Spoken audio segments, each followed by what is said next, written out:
आज मैं आपको रियल लाइफ की सिंपल चीज़ों को एक मैथमेटिशियन किस नज़र से देखता है वो बताने की कोशिश करता हूँ। ठीक है।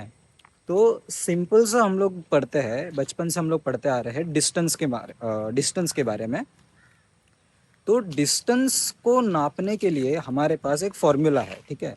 हम अगर एक्स वाई प्लेन में है, यानी हमारे पास दो पॉइंट है समझो।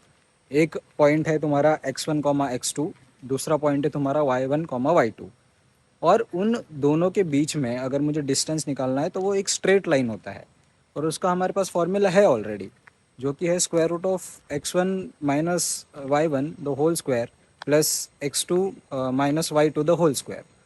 अब ये जो है ये बचपन से हम लोग पढ़ते आ रहे हैं।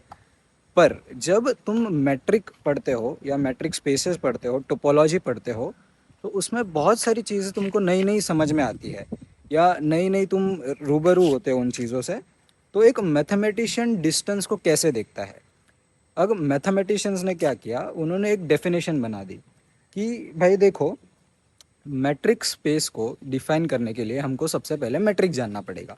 मैट्रिक सिंपल भाषा में होता है डिस्टेंस या फंक्शन, डिस्टेंस फंक्शन।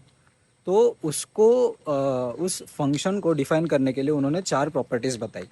वो क्या बोले, मैथमेटिशियंस ने बोला कि अगर कोई चीज़ इन प्रॉपर्टीज़ को सेटिस्फाई करे तो वो डिस्टेंस बन जाएगी। अब मैं आपको कुछ चीज़ें बताऊंगा, देखना आपको समझ में आती है कि नहीं। डिस्टेंस स्ट्रेट लाइन के अलावा भी होते हैं। मैं पहले तो उन चारों प्रॉपर्टीज़ के बारे में आपको बताता हूँ। तो सबसे पहली प्रॉपर्टी जो है वो है कि डिस्टेंस कभी भी नेगेटिव नहीं होता है। या तो ग्रेटर देन ज़ीरो होगा या तो ज़ीरो होगा। अब ज़ीरो किस केस में होगा, अगर दो पॉइंट इक्वल है। अगर दो पॉइंट इक्वल है तो वो उस केस में जो तुम्हारा डिस्टेंस है वो ज़ीरो होगा। ऑब्वियसली कोई डिस्टेंस उसके बीच में नहीं होगा अगर दोनों पॉइंट सेम है तो। दूसरी मतलब ये दो प्रॉपर्टीज़ हो गई। तीसरी प्रॉपर्टी है जितना डिस्टेंस x से y तक है उतना ही डिस्टेंस y से x तक भी होना चाहिए। और तीसरी प्रॉपर्टी है अपनी ट्रायंगल इनइक्वालिटी, जिसमें हम मान लेते हैं कि हमारे पास तीन पॉइंट है x, y और z। और ये क्या बोलता है कि भाई देखो, x से y तक जाने में मुझे जितना डिस्टेंस है मेरा, उससे ज़्यादा डिस्टेंस होगा x से z फिर z से y जाने में। मतलब अगर मैं कोई एक पॉइंट के थ्रू होके जाता हूँ तो वो डिस्टेंस हमेशा ज़्यादा होगा। तो रियल लाइफ एग्जांपल्स मैं देता हूँ इस चीज़ के। अब उस ट्रायंगल इनइक्वालिटी का मैं एक रियल लाइफ एग्जांपल देता हूँ। जब मैं हॉस्टल में आया था तो पहले दिन मुझे एक फ्रेंड मिला, वो राजस्थान से था। वो क्या बोला मुझे कि भाई मुझे जो है ना, डायरेक्ट फ़्लाइट मिली ही नहीं त्रिवेंद्रम के लिए। जो तिरुवनंतपुरम आइज़र है तुम्हारा, उसके लिए एयरपोर्ट से मुझे फ़्लाइट ही नहीं मिली राजस्थान से। तो उसने क्या किया, वो मुंबई पहले गया और फिर मुंबई से वो त्रिवेंद्रम आया।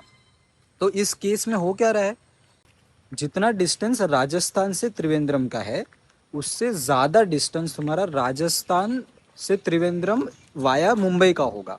ठीक है। ऑब्वियसली ये प्रॉपर्टी होल्ड करेगी। जो भी चीज़ इन तीनों प्रॉपर्टीज़ को सेटिस्फाई करे उसको हम मैट्रिक बोल देते हैं।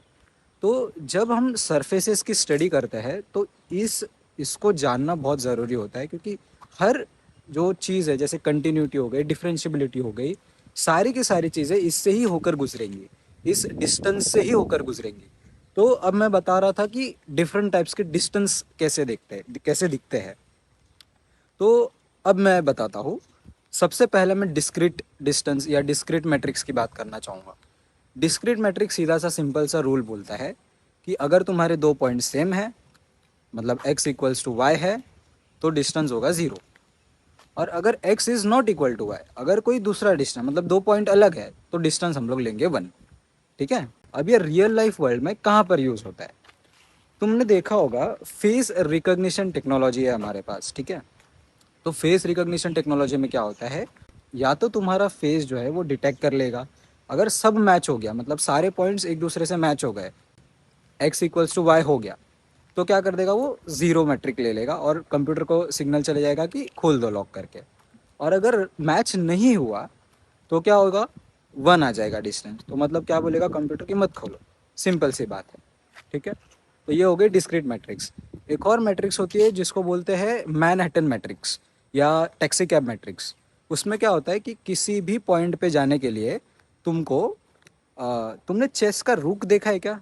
जो हाथी होता है वो कैसे प्लस में चलता है सिर्फ, वैसे ही डिस्टेंस को हम लोग मैनहट्टन या टैक्सी कैब मैट्रिक्स बोलते हैं। अगर मान लो मुझे पॉइंट ए से पॉइंट बी पे जाना है, तो उस डिस्टेंस के हिसाब से मैं कैसे जाऊंगा? मैं डायरेक्ट स्ट्रेट लाइन में नहीं जा सकता। मैं पहले एक्स एक्सिस की तरफ मूव करूंगा और फिर वाई एक्सिस की तरफ मूव करूंगा। तो ये जो होता है ये होता है मैनहट्टन डिस्टेंस। तो ये भी एक टाइप का डिस्टेंस है। तो डिपेंडिंग ऑन द डिस्टेंस उसकी जो स्पेस, जो मेट्रिक स्पेस है उसकी चीज़ें बदलने लग जाती है, उसके हिसाब से बदलती है चीज़ें, उसके हिसाब से बदलती है। ठीक है, तो आज के लिए बस इतना ही।